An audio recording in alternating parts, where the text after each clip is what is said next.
నమస్కారం. ఘంటారావానికి స్వాగతం. ముందుగా ప్రధానాంశాలు. ప్రధాని అధ్యక్షతన నీతి ఆయోగ్ పాలక మండలి భేటీ. కోవిడ్ వ్యాక్సినేషన్లో విజయం సాధించామన్న మోదీ.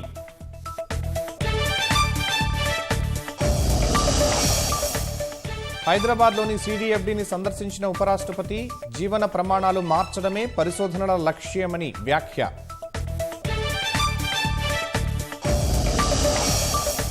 బాలీవుడ్ నటుడు వివేక్ ఓబరాయ్పై కేసు నమోదు. మాస్కు శిరస్త్రాణం లేకుండా బైక్ నడిపినందుకు చర్యలు.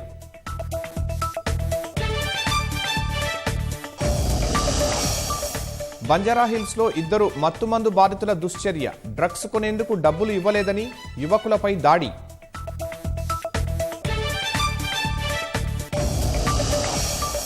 ఆఫ్ఘన్ నుంచి బలగాలను ఉపసంహరించబోమన్న అమెరికా. తాలిబాన్లతో చర్చల్లో పురోగతి అవసరమన్న రక్షణ మంత్రి.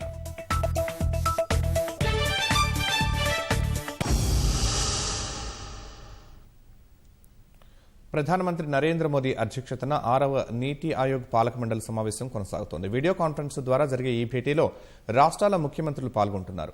ఇందులో సీఎంలు, లెఫ్టినెంట్ గవర్నర్లే సభ్యులైనప్పటికీ ఈసారి కేంద్రపాలిత ప్రాంతాల పాలకులకు ఆహ్వానాలు పంపారు. ఈ నేపథ్యంలో తొలిసారి జమ్మూ కశ్మీర్తో పాటు లద్దాఖ్ ప్రతినిధి కూడా ఈ సమావేశంలో పాల్గొంటున్నారు. పంజాబ్, పశ్చిమ బంగాల్ ముఖ్యమంత్రులు అమరీందర్ సింగ్, మమతా బెనర్జీ సమావేశానికి దూరంగా ఉన్నారు. అయితే పంజాబ్ సీఎం తరపున ఆ రాష్ట్ర ఆర్థిక మంత్రి మన్ప్రీత్ సింగ్ బాదల్ హాజరయ్యారు. సమాఖ్య విధానమే దేశాభివృద్ధికి మూలమన్న ప్రధాని కేంద్రం, రాష్ట్రాలు కలిసి సాగితేనే సమాఖ్య స్ఫూర్తికి అర్థమని పిలుపునిచ్చారు. हमें प्रयत्नपूर्वक कॉम्पिटिटिव कोऑपरेटिव फेडरलिज्म को न सिर्फ राज्यों के बीच डिस्ट्रिक्ट तक ले जाना है, ताकि विकास की स्पर्धा निरंतर चलती रहे,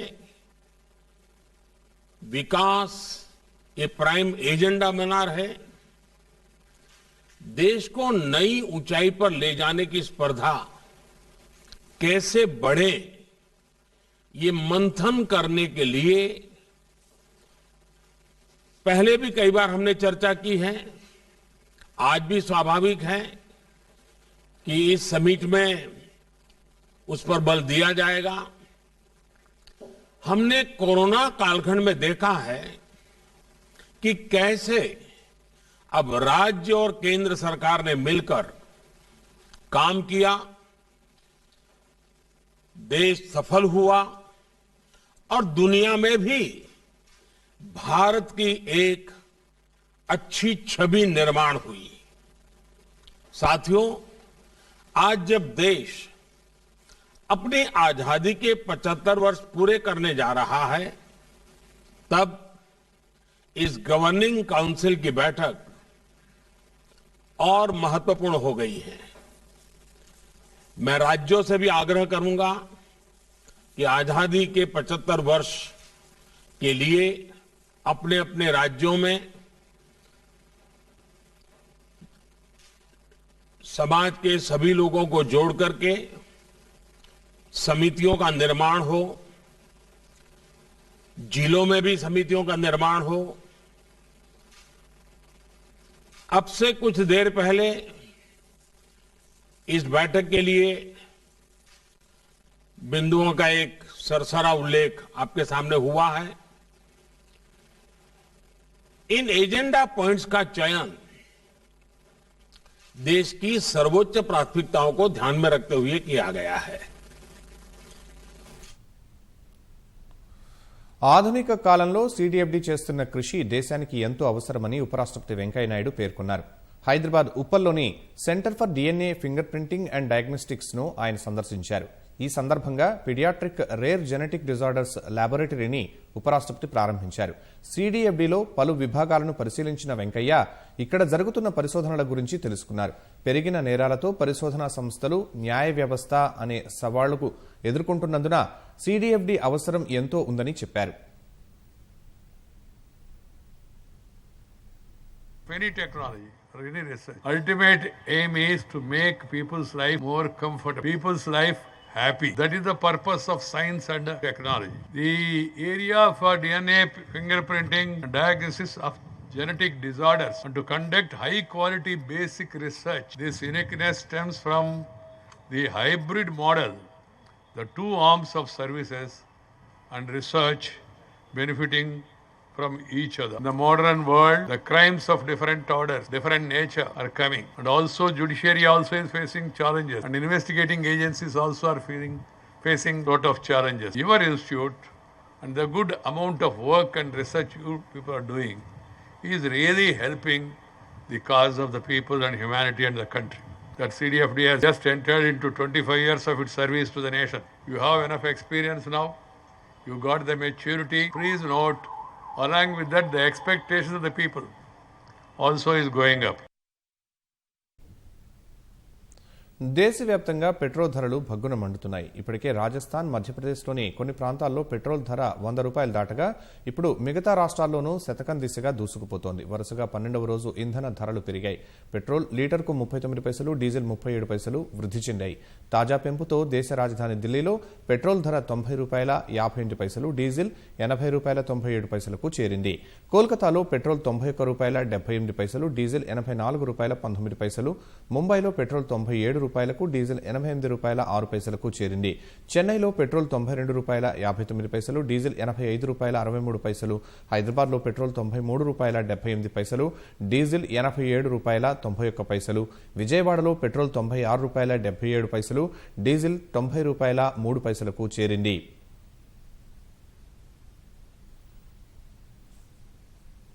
దేశవ్యాప్తంగా మళ్లీ కరోనా కేసులు క్రమంగా పెరుగుతున్నాయి. గత కొన్ని రోజులుగా 11,000గా నమోదైన రోజువారీ కేసుల సంఖ్య శుక్రవారం ఉదయం 8 గంటల నుంచి ఈ ఉదయం 8 గంటల వరకు 24 గంటల్లో కొత్తగా దాదాపు 14,000 మంది వైరస్ బారిన పడ్డారు. 27 రోజుల తర్వాత అత్యధికంగా నమోదైన కేసుల సంఖ్య ఇది. తాజాగా 13,993 మందికి వైరస్ సోకగా మొత్తం బాధితుల సంఖ్య 1,977,387కు చేరింది. మరో 101 మంది చనిపోగా మొత్తం మరణాల సంఖ్య 1,56,212కు పెరిగింది. గత 24 గంటల్లో 10,307 మంది కోలుకోగా మొత్తం సంఖ్య 1,6,78,048కు చేరింది. దేశవ్యాప్తంగా ప్రస్తుతం 1,43,127 మంది వైరస్తో బాధపడుతున్నారు. మరోవైపు మహారాష్ట్రలో కోవిడ్ మళ్లీ విజృంభిస్తోంది. నిన్న 6,000కు పైగా కేసులు నమోదయ్యాయి.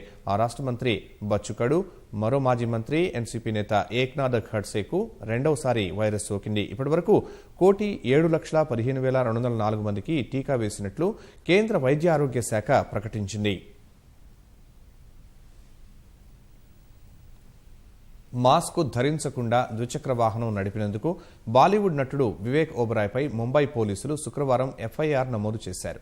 ప్రేమికుల దినోత్సవం రోజు తన భార్యతో కలిసి బైక్పై చక్కర్లు కొడుతున్న వీడియోను వివేక్ సామాజిక మాధ్యమాల్లో పంచుకున్నారు.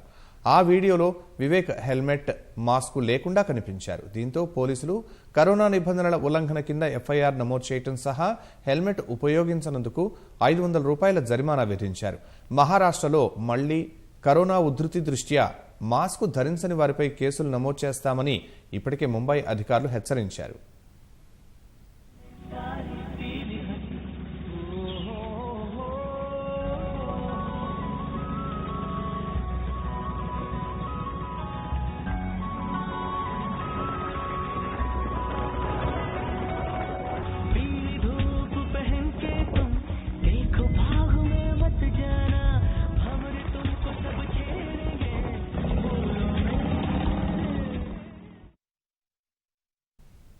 కేంద్ర ప్రభుత్వం రాష్ట్రాలకు 17వ వాయిదా జీఎస్టీ పరిహారాన్ని విడుదల చేసింది. ఈ విడతలో 5,000 కోట్ల రూపాయలను కేంద్ర ఆర్థిక శాఖ విడుదల చేసింది. రాష్ట్రాలకు జీఎస్టీ పరిహారం కింద ఇప్పటి వరకు ₹1,00,000 కోట్ల ఇచ్చినట్లు వెల్లడించింది. తద్వారా 91% లోటును రాష్ట్రాలకు భర్తీ చేసినట్లు తెలిపింది. 1,00,000 కోట్లలో రాష్ట్రాలకు 91,460.34 కోట్లు, కేంద్రపాలిత ప్రాంతాలకు 8,539.66 కోట్లు విడుదల చేసినట్లు పేర్కొంది. కేంద్ర ప్రభుత్వం విడుదల చేసిన మొత్తంలో ఆంధ్రప్రదేశ్కు 2,222.71 కోట్లు దక్కగా తెలంగాణకు 1,940.95 కోట్లు విడుదల చేసినట్లు కేంద్ర ఆర్థిక శాఖ పేర్కొంది. వైఎస్ఆర్ అభిమానులతో షర్మిల సమావేశాలు కొనసాగుతున్నాయి. జిల్లాలో అసెంబ్లీ నియోజకవర్గాల వారీగా ఆమె భేటీలు నిర్వహిస్తున్నారు.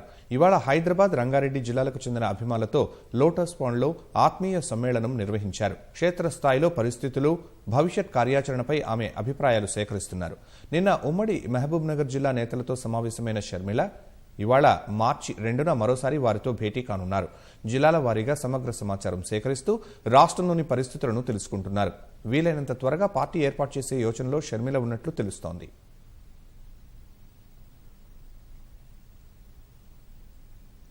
భద్రాద్రి కొత్తగూడెం జిల్లా కాంగ్రెస్ పార్టీలో అంతర్గత విభేదాలు భగ్గుమన్నాయి. భద్రాచలంలోని కాంగ్రెస్ పార్టీ కార్యాలయంలో కాంగ్రెస్ శ్రేణుల మధ్య వాగ్వాదం జరిగింది. 2 రోజుల క్రితం కొందరు కాంగ్రెస్ నేతలు మంత్రి పువ్వాడ అజయ్ కుమార్ సమక్షంలో తెరాసలో చేరారు. ఇదే పార్టీ శ్రేణుల్లో వివాదానికి కారణమైందని స్థానిక నేతలు తెలిపారు. కాంగ్రెస్ మండల అధ్యక్ష పదవి సరళ నరేష్ కు ఇవ్వడం కూడా కారణమని చెబుతున్నారు.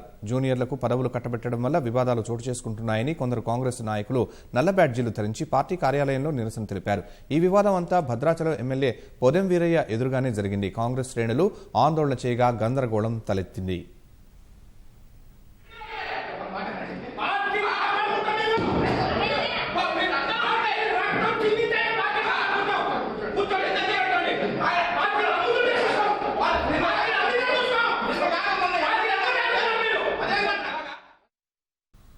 ఆదిలాబాద్ రిమ్స్ ఆసుపత్రిలో 3వ అంతస్తు నుంచి రోగి కింద పడిపోవడం కలకలం రేపింది.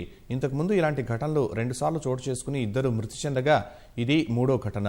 కుమరం భీం ఆసిఫాబాద్ జిల్లా జైనూరు మండలం రామ్నాయక్ తండాకు చెందిన కాంబ్లే మాధవ్కి తీవ్ర గాయాలయ్యాయి. లివర్ సమస్యతో ఈ నెల 18 నుంచి ఉట్నూరు ఆసుపత్రి నుంచి రిమ్స్ వచ్చిన సదరు రోగి ప్రమాదవశాత్తు 3వ అంతస్తు నుంచి పడ్డాడా లేక ఆత్మహత్యాయత్నమా అనే కోణంలో సిబ్బంది ఆరా తీస్తున్నారు. ప్రస్తుతం ఆయన పరిస్థితి విషమంగా ఉందని చికిత్సలు అందిస్తున్నట్లు వైద్యులు చెప్పారు.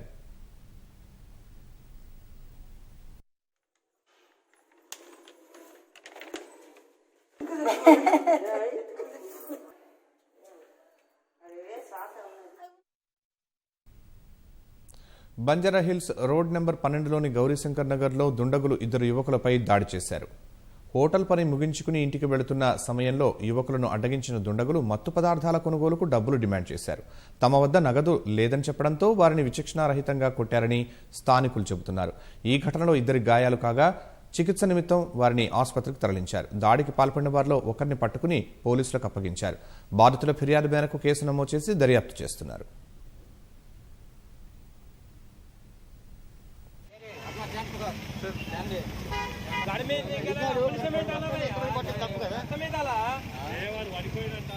खाना खाने हम लोग जब पैसा मांगा गांजे के लिए हम लोग पैसा नहीं दिया गांजे के लिए पीछे बोतल मार दिया ये लोग पूछो वहां पे शोर मारा भाई इसको मारने में जाएगा नहीं पैसा नहीं है यहां पे आज तो खाना खाना ठीक है भैया आपका नाम नंबर लिखो फोन नंबर लिखो होगा नाम नंबर लिखो 98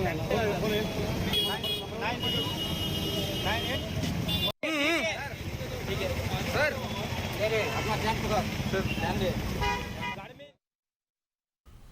కుమరం భీం జిల్లాలో పులిదాడిలో పశువులు చనిపోవడం నిత్యకృత్యంగా మారింది. చనిపోయిన పశువులకు అటవీశాఖ 15 నుంచి 20 వేల వరకు అటవీశాఖ పరిహారంగా అందిస్తోంది.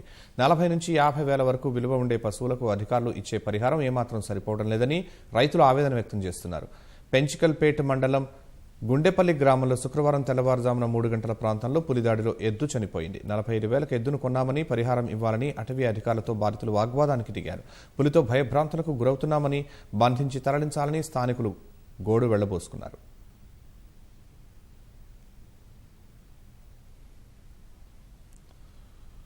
బొటానికల్ గార్డెన్లలోని అరుదైన మొక్కల గురించి తెలుసుకోవాలంటే ఆ సమాచారాన్ని తెలిపే బోర్డులైనా పక్కనుండాలి. లేదంటే ఆ మొక్కల గురించి తెలిసిన వాళ్లు పక్క నుండి ఒక్కో మొక్క గురించి వివరించి చెప్పాలి. అయితే ఇది చాలా శ్రమ, ఖర్చుతో కూడుకున్న పని. అలాంటివేవీ లేకుండా సందర్శకులే స్వయంగా ఆ మొక్కల సమాచారాన్ని తెలుసుకునే క్యూఆర్ కోడ్ విధానాన్ని ప్రయోగాత్మకంగా పరిశీలిస్తున్నారు జడ్చర్ల ప్రభుత్వ డిగ్రీ కళాశాల వృక్షశాస్త్ర అధ్యాపకులు. తెలంగాణ బొటానికల్ గార్డెన్లో ప్రతి మొక్కకు క్యూఆర్ కోడ్ను ఏర్పాటు చేసేందుకు సన్నాహాలు చేస్తున్నారు. మహబూబ్ నగర్ జిల్లా జడ్చర్ల డాక్టర్ బూర్గుల రామకృష్ణారావు స్మారక డిగ్రీ కళాశాలలో 5 ఎకరాల విస్తీర్ణంలో తెలంగాణ బొటానికల్ గార్డెన్ రూపుదిద్దుకుంటోంది. దేశ విదేశాలకు చెందిన అరుదైన మొక్కల్ని సేకరించి ఒకే చోట వృక్షశాస్త్ర విద్యార్థులకు అందుబాటులో ఉంచాలన్నది ఈ బొటానికల్ గార్డెన్ ప్రధాన ఉద్దేశం. 1000 రకాలకు చెందిన 6000 మొక్కల్ని గార్డెన్లో పెంచాలని ప్రణాళిక సిద్ధం చేశారు. ఇప్పటికే ఆ గార్డెన్లో 450 రకాల మొక్కలున్నాయి. ఉద్యానవనాన్ని చూసేందుకు వచ్చే సందర్శకులు, విద్యార్థులకు మొక్కల గురించి వివరించటం సిబ్బందికి కష్టంగా మారింది. వాటికి పరిష్కారంగా ప్రతి మొక్కకు క్విక్ రెస్పాన్స్ కోడ్ ఏర్పాటు చేయాలని వృక్షశాస్త్ర విభాగం నిర్ణయించింది. ఈ మేరకు 30 రకాల మొక్కలకు క్యూఆర్ కోడ్ రూపొందించి ట్యాగ్ చేశారు. క్యూఆర్ కోడ్ స్కాన్ చేస్తే ఆ మొక్కకు సంబంధించిన సమాచారం మొబైల్లో ప్రత్యక్షమవుతుంది. నాకు ఇంకా మా ఫ్రెండ్స్కి తెలియని వాళ్ళకి ఇంకెవరికైనా సమాచారం తెలుసుకోవడానికి ఇది ఎంతో యూస్ఫుల్గా ఉంటుంది. మేము ఏవైతే నేర్చుకుంటామో దాని వర్గం కావచ్చు, కుటుంబం కావచ్చు, ఇంకా దాని ఒక ఫలాల గురించి, అది ఎక్కడ పెరుగుతుంది, దాని యొక్క ఆవాసము, అవన్నిటి గురించి మనం ఇక్కడ క్యూఆర్ కోడ్ ద్వారా మనం తెలుసుకోవచ్చు. మనకు క్యూఆర్ కోడ్ను ప్రవేశపెట్టడం వల్ల మన ఫోన్లోనే మనకు కావాల్సినటువంటి సమాచారం మనము చూసుకోవచ్చు. క్యూఆర్ కోడ్ క్రియేటర్లో మొక్కకు సంబంధించిన పూర్తి సమాచారాన్ని నిక్షిప్తం చేశారు. వృక్షశాస్త్ర విద్యార్థులు, పరిశోధకులకు ఇది ఉపయుక్తంగా మారింది. మొక్కను ప్రత్యక్షంగా చూస్తూ విద్యార్థులు పూర్తి సమాచారం తెలుసుకోవచ్చు. యువత నగదురహిత లావాదేవీల్లో కోడ్ స్కాన్ చేయటం వారికి అలవాటైంది. అలాగే అలాంటి కోడ్లతో మొక్కల సమాచారం తెలుసుకోవడం వినూత్న ప్రయోగమని, విద్యార్థులకు సులువుగా అర్థమయ్యే విధానమని అధ్యాపకులు చెబుతున్నారు. అంటే ఆ మొక్క ఇన్ఫర్మేషన్, పూర్తి వివరాలు, నేము అండ్ దాని క్లాసిఫికేషన్ అండ్ యూజెస్తో సహా అన్నీ మేము దాంట్లోకి టైప్ చేసేసి కోడ్ అనేది క్రియేట్ చేసి దాన్ని ప్రింట్ తీసేసి ఒక్కొక్క మొక్క దగ్గర మేము స్టిచ్ చేయడం జరుగుతుంది. వాళ్ళు అన్న ఈ మొక్క పేరేంటి, దీని ఎందుకు ఉపయోగపడుతుంది ప్రతి ఒక్కరికి మేము ఉండి చెప్పడం అనేటువంటిది కొంచెం కష్టంతో కూడుకున్నట్టు ఉంది.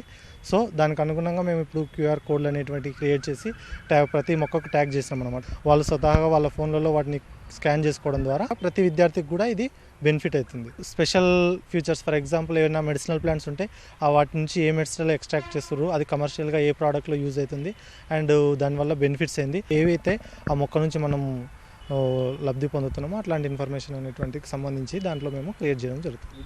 ఎక్కడెక్కడో దేశం మొత్తంగా విస్తరించినటువంటి ఎన్నో అరుదైన మొక్కలను ఇక్కడ తీసుకొచ్చి ప్రతి మొక్క యొక్క సమాచారాన్ని మేము విద్యార్థులకు వివరించడానికి ఒక ప్రత్యేకమైనటువంటి గైడ్ని పెట్టాలి.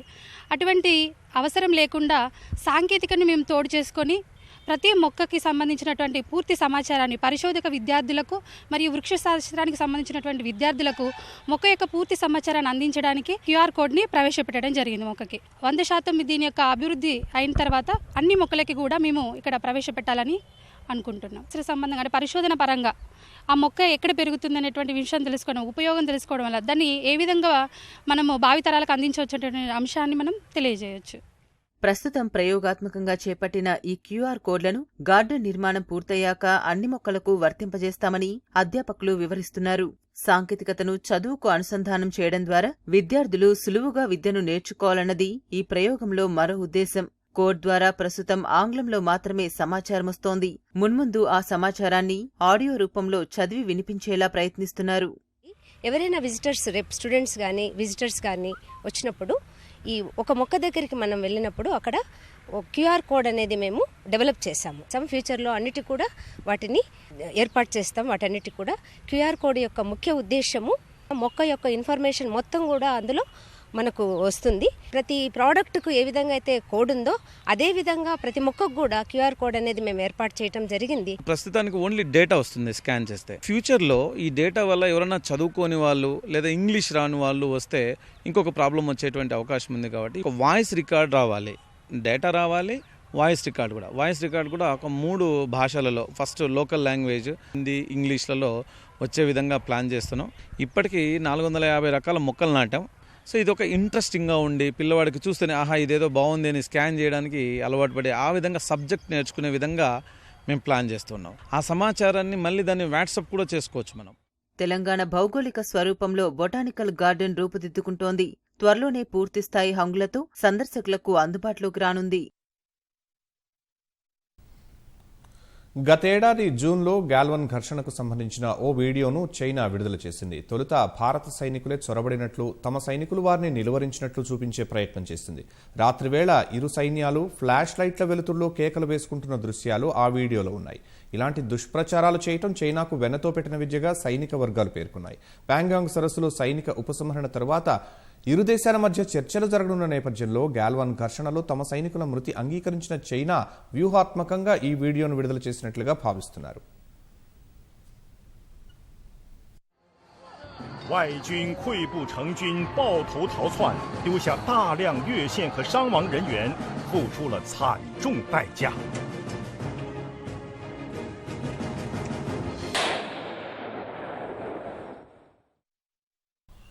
ఆఫ్ఘన్ నుంచి తమ బలగాలను ఉన్నపళంగా ఉపసంహరించబోమని అమెరికా రక్షణ మంత్రి లాయిడ్ ఆస్టిన్ స్పష్టం చేశారు. యుద్ధంలో దెబ్బతిన్న ఆఫ్ఘనిస్తాన్లో ఇప్పుడిప్పుడే హింస తగ్గుముఖం పడుతోందని, తాలిబాన్లతో జరిగే చర్చల్లో మరింత పురోగతి అవసరమన్నారు. పరిస్థితులు కుదుటపడుతున్నప్పటికీ తమ మిత్ర దేశాలతో మాట్లాడిన తర్వాతనే ఓ నిర్ణయానికి వస్తామని లాయిడ్ తెలిపారు.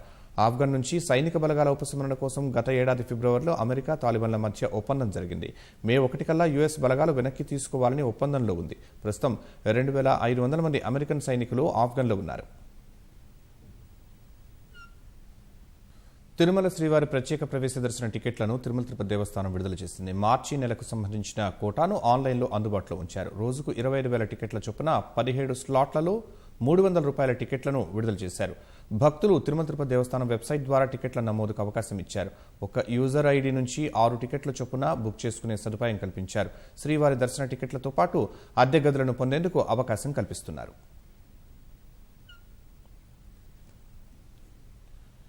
విజయవాడ దుర్గగుడిలో 3వ రోజు అవినీతి నిరోధక శాఖ సోదాలు కొనసాగుతున్నాయి. టికెట్ కౌంటర్, చీరల కౌంటర్, అన్నదానం విభాగంలో అధికారుల తనిఖీలు చేస్తున్నారు. అంతర్గత బదిలీ విషయంలోనూ అవకతవకలు జరిగినట్లు గుర్తించారు. స్క్రాప్ విక్రయం వివరాలపైన దృష్టి సారించిన అనీసా బృందం కోట్ల విలువ చేసే స్క్రాప్ను లక్షల్లో విక్రయించినట్లుగా పరిశీలనలో గమనించారు. ఫెరీలో తుక్కు విక్రయాల సొమ్ము ఏ ఖాతాలో జమ చేశారో ఆరా తీశారు. దేవస్థానం అభివృద్ధి పేరిట నిర్వాసితులకు చెల్లించిన నగదు వివరాలపైన దృష్టి పెట్టారు. శానిటేషన్, సెక్యూరిటీ టెండర్ల వివరాలను పరిశీలిస్తున్నారు. 5 ఏళ్లలో ఇంజనీరింగ్ విభాగం చేపట్టిన పనుల వివరాలు తనిఖీ చేసిన అధికారులు 2 రోజుల పాటు జరిగిన సోదాల్లో సిబ్బంది నుంచి వివరాలు నమోదు చేశారు. ఇంకా అనీసా సోదాలు కొలికి రాలేదు.